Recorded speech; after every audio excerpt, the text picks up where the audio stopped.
I said, I'm being brought to you tonight by Brett Folger, who has been your historic master of ceremonies for these events.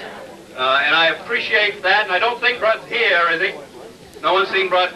I was with Brett a month ago, and he reminded me of a wonderful, I thought, Amos Winter line. It was apparently occurred about the time in 1962 when I was living in the base lodge and had been elevated with the singular opportunity to get up at 4 o'clock in the morning and go out on the bunny slope to see what the snow conditions were so I could call up the Associated Press and put in the snow report for the day. I presume they don't do that anymore. They probably have a modem now that hitches them up to the Associated Press. Well, anyway, I used to have to get up at 4 o'clock in the morning, and that was a promotion. You should have seen what I was doing before that, cleaning the restrooms in the base lodge. But anyway, Brett remarked about coming up to the mountain one day, shortly after I had been elevated to this distinguished position, and he saw Amos out on the front porch, looking up at the bunny slope, kind of wringing his hands, and Brett said, "God, Aim, what's the matter?" And he said, "Oh, that John Christie, he's calling it packed powder, and just look at it glisten."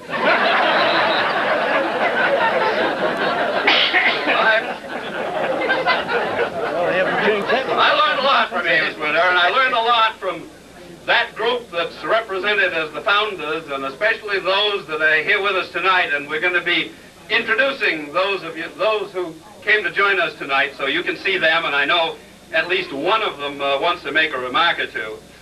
They are a most interesting group, those founders of this place up here.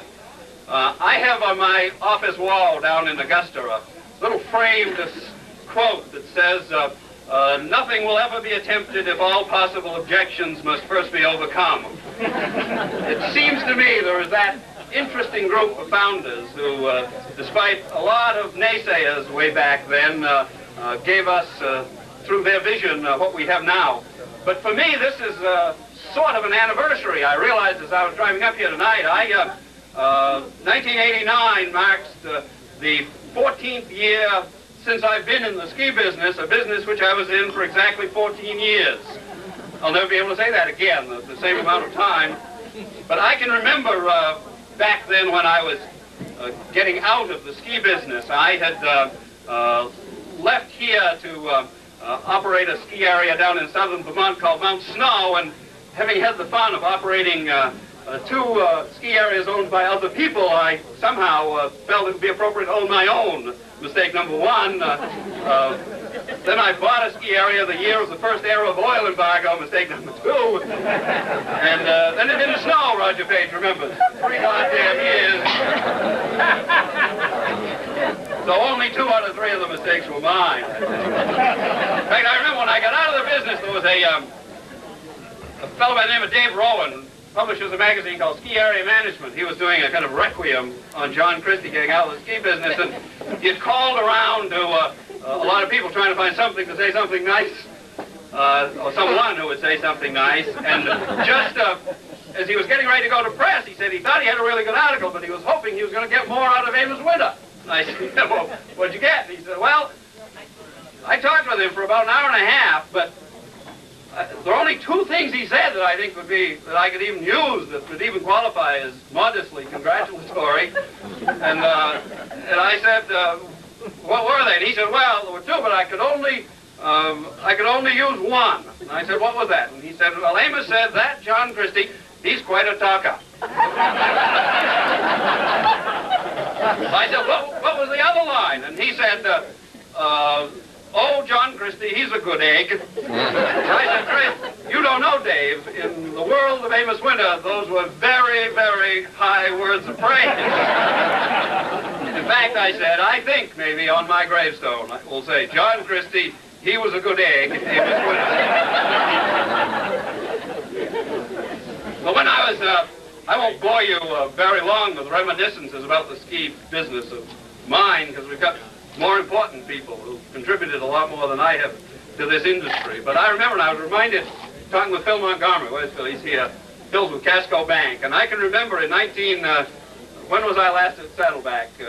Roger, 1975, I was talking with Jack Daigle of Casco, who was then and still is, I'm happy to say, a good friend of mine, and he was remarking about this, to me, about this terrible roller coaster, the fiscal roller coaster that I'd been on during my 15 years in the ski business. And I said, well, you know, Jack, I came up in 1961 to race in the Sugarloaf Shorts, and there was a fellow by the name of Wayne Wibby. Remember Wayne Wibby? That's with a W. It really is. Wayne Wibby. On the ski patrol, he worked on the ski patrol and bartended at Judson Sugarloaf motels, and he broke his leg, and I took both of his jobs. And I didn't have any money, and Bruce Chalmers from Bridgeton, some of you may know him.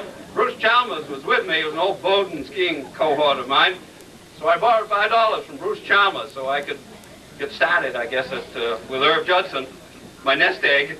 And as I was telling Jack, I said, you know, the way I figure it, the most I can lose in the ski business is that $5, and that wasn't even mine. It was Bruce Chalmers. And come to think of it, I never paid him back. I told that story to a group a couple of months ago. A couple of days after I had made those remarks, the phone rang. It was Bruce Chalmers. He said, John, it's about that $5. I said, yeah. He said, I figure, because I compound daily, that's $28,304. I said, well, that might cost me a lot more than that. No, I told Jack I felt like they tell the story of the fellow who goes to the horse race with $2 in his pocket and keeps betting and winning and betting and winning and comes around to the last race and he's won $150,000. Bets that all on one horse that, sure enough, comes out of the starting gate, falls down, breaks his leg, loses it all, goes home, goes in the door, and his wife says, hi, hon, how'd it go today? And he said, not too bad, lost $2.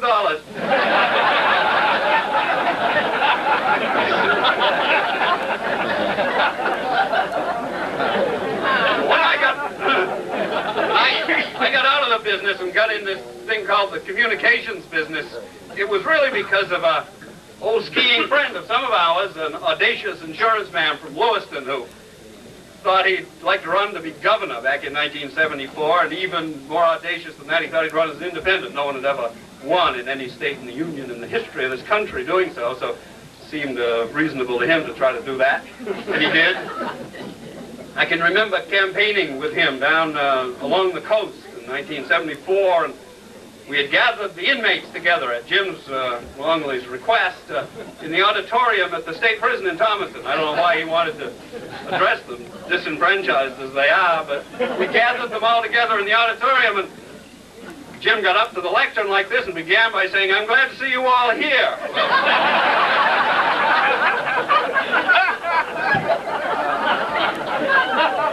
Speaking on the hosts and the club, I'm glad to see you. If you look, I've got another Jim Longley story.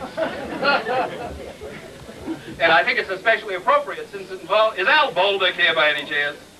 Is Al Bolduc still with us? Oh, yeah. Spring of 1975, after Jim Longley had been elected governor, Al was... I used to own a farm down on the Middle Road, below Al Bolduc, and Al was carrying a load of sheep manure from his barn down along the interval on the Carabasset River down to his pasture down there. And was going a little faster than he should have, apparently, because is Birchall Morrill still around? I'm sure he'd recognize me. Well, Birchall happened to be on the Middle Road and saw Al going too fast, and so he stopped him. Then he got out and he walked over to the truck and he said, Al, you're going pretty fast, weren't you, for that truck and this load and this road? And Al said, I suppose so. And Birchall said, well, haven't you got a governor on that truck? And Al said, no, the governor's down in Augusta. That sheep shit you stole.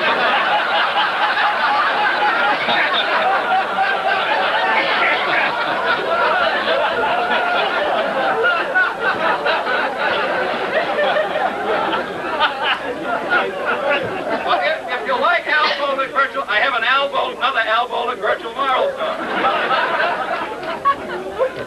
Now, this comes to me third hand, so I don't know if it's true, but it sounds like it should be. They said that Al was one day driving from New Portland down Route 27 to Farmington, and just above New Vineyard, he was driving along and saw beside the road a little pig that there wasn't any farm nearby, so he presumed it had fallen out of somebody's truck or something. So he stopped and picked up the pig and was standing there beside the truck looking at this pig, and Virgil was driving by and he saw this little pageant going on beside the road, so he stopped to see what was going on.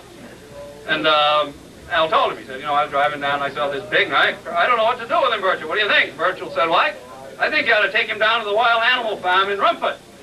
Al said, well, if you say so, Virgil. So anyway, the next day, Virgil had been at court in Farmington and was coming back up Route 27 and saw Al's truck coming down the road the following day.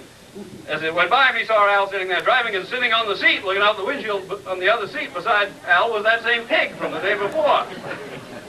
Right, he wondered what had happened, so he swung around, turned on his lights, and stopped Al, walked up to the truck and said, Al, I thought, I suggested yesterday you take that pig down to the wild animal farm in Rumford. And Al said, Jesus, Virgil, we did, and I had such a good time today, we're going to the beach.